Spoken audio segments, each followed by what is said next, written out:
সাংবাদিক বন্ধুগণ, আমাদের বাংলাদেশ জামাত ইসলামের সম্মানিত আমির ডক্টর শফিউর রহমান সম্মানিত অতিথিবৃন্দকে জামাত অফিসে স্বাগতম জানিয়েছেন এবং ইতিপূর্বে বাংলাদেশ জামাত ইসলামের পক্ষ থেকে দুইবার একটা ডেলিগেশন যে চায়না সফর করেছেন, সেই অভিজ্ঞতা সম্মানিত আমির জামাত এই প্রতিনিধি দলের সামনে তুলে ধরেছেন। যারা এসেছেন Chinese people's institute for foreign অ্যাফেয়ার্সের সম্মানিত কর্মকর্তাবৃন্দ এসেছেন ওনাদের সামনে। এবং আমাদের সম্মানিত আমির তার অসুস্থতা এবং অপারেশনের পর কিছুটা সুস্থ হওয়ার পর এই প্রথম জামাত অফিসে বিদেশি কোনো ডেলিগেশনের সামনে উপস্থিত হয়েছেন। সেজন্য তিনি আল্লাহর শুকরিয়া আদায় করেছেন এবং সম্মানিত অতিথিবৃন্দকে কৃতজ্ঞতা জানিয়েছেন। এবং আমাদের উভয় নেতৃবৃন্দের সঙ্গে পরস্পর পরিচিতি অনুষ্ঠিত হয়েছে। ৭৫-এর পর থেকে বাংলাদেশের সঙ্গে যে কূটনৈতিক সম্পর্ক, চায়নার ঘনিষ্ঠ প্রতিবেশী সুলভ এবং বন্ধুত্বপূর্ণ সম্পর্কের কথা স্মরণ করা হয়েছে।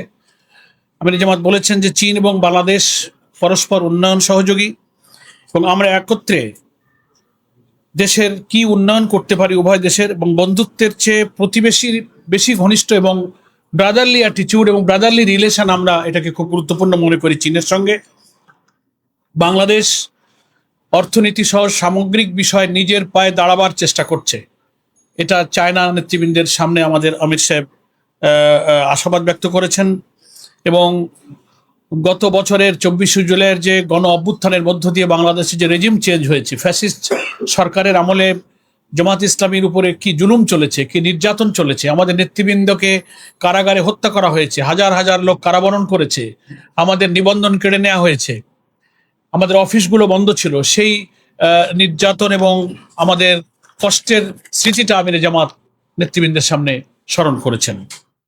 এবং তিনি আরো বলেছেন যে একটা ছাত্র জনতার উত্তাল আন্দোলনের মধ্য দিয়ে সেই সরকার বিদায় নিয়েছেন, কিন্তু বিদায় নেওয়ার পরেও ষড়যন্ত্র থেকে তারা থেমে থাকেনি। একটি দেশের আশ্রয়ে প্রশ্রয়ে তারা দেশের বিরুদ্ধে ষড়যন্ত্র করছেন।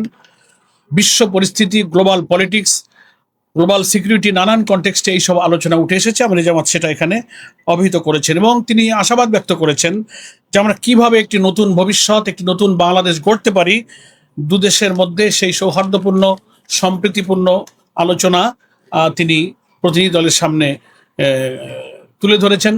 বাংলাদেশের অর্থনীতি, আমাদের ব্যাংকিং ব্যবস্থা যে একেবারে লুট হয়ে গেছে, করাপশন, অর্থ পাচারে আমাদের অর্থনীতি যে ফোকলা হয়েছে, সেটা তিনি তুলে ধরেছেন। জামাত ইসলামী সবসময় গণতান্ত্রিক প্রক্রিয়ায় বিশ্বাসী এবং একটি নির্বাচনমুখী দল। ওনাদের প্রশ্নের জবাবে আমাদের আমির সাহেব বলেছেন যে সকল গ্রহণযোগ্য নির্বাচনে জামাত ইসলামী ইতিপূর্বে অংশগ্রহণ করেছে এবং আমরা প্রত্যেক পার্লামেন্টে নির্বাচিত হয়ে প্রতিনিধিত্ব করেছি। এবং আমরা জামাত ইসলামী সকল ধর্ম, বর্ণ, নারী, পুরুষ নির্বিশেষে সকলের সমান মর্যাদা, সমান মানবিক, সাংবিধানিক, রাজনৈতিক সকল অধিকারকে আমরা মেনটেন করেই আমরা এদেশে চলি। এবং জনগণ যদি আমাদেরকে দেশ শাসনের দায়িত্ব দেন, তাহলে আমির জামাত বলেছেন যে আমরা শাসক হব না, আমরা সেবক হব এবং সকলেই সমতার ভিত্তিতে প্রত্যেকের অধিকার ভোগ করবেন। এবং আমাদের দেশটা বিপুল জনসংখ্যা বেষ্টিত দেশ, এখানকার উন্নয়নের জন্য চায়নার জন্য এক্সপোর্ট প্রসেসিং জোন, ইপিজেড সহ নানান অর্থনৈতিক উন্নয়ন এবং বিনিয়োগের পরিবেশ আমরা তৈরি করছি এবং আমাদের সামনে সেই সম্ভাবনা আছে। হিজ এক্সেলেন্সি জো পিংজিয়ান বলেছেন, আমরা আজকে এখানে এসে অত্যন্ত সম্মানিত বোধ করছি।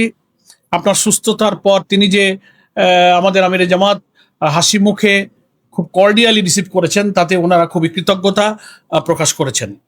এবং বাংলাদেশের পরিস্থিতি তিনি যে তুলে ধরেছেন, এটা যে ইউনিক এবং প্রসপেক্টিভভাবে তিনি উপলব্ধি করেছেন, সেটাও তিনি খুবই সন্তুষ্টির সাথে উল্লেখ করেছেন। এবং চায়না বাংলাদেশের যে 50 বছর অ্যানিভার্সারি পালিত হলো, সেখানে জামাত ইসলামের প্রতিনিধি দল চায়না এম্বাসির আয়োজনে সেখানে আমরা অংশগ্রহণ করেছিলাম, সে কথার জন্য তিনি স্মরণ করেছেন এবং সকলকে ধন্যবাদ জানিয়েছেন।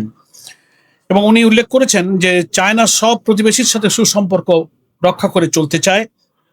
একবিংশ শতাব্দীতে একটি নতুন উন্নত বিশ্ব গড়ার জন্য চায়না কাজ করছে এবং চায়না কমিউনিস্ট পার্টির নেতৃত্বে কি অগ্রগতি চায়নাতে হয়েছে তিনি আমাদের আমির সাহেবকে বলেছেন যে আপনি এবং আপনাদের প্রতিনিধি দল সফরের সময় নিশ্চয়ই সে দৃশ্য আপনারা দেখে এসেছেন। এবং চীনের আধুনিকীকরণের জন্য চীনের বিপ্লবের যে 1949 থেকে 2049 এই শতাব্দীর বাকি অংশ অতিবাহিত করার জন্য প্রতি 5 বছরে 5 ইয়ার্স প্ল্যানের মধ্য দিয়ে তারা ডেভেলপমেন্ট এবং মডার্নাইজেশন করার জন্য যে উদ্যোগ নিচ্ছেন, এটাও আমাদের সম্মানিত মিস্টার জো পিংজিয়ান জামাত নেতৃবৃন্দকে অবহিত করেছেন। এবং তিনি এটাও উল্লেখ করেছেন যে আন্তর্জাতিক পরিবেশে আমরা যৌথ পার্টনারশিপের ভিত্তিতে উন্নয়ন অগ্রগতি করতে চাই। অবকাঠামোগত উন্নয়ন, বিশ্ব নিরাপত্তা অর্থাৎ গ্লোবাল সিকিউরিটির প্রশ্নে গ্লোবাল ইনিশিয়েটিভের যে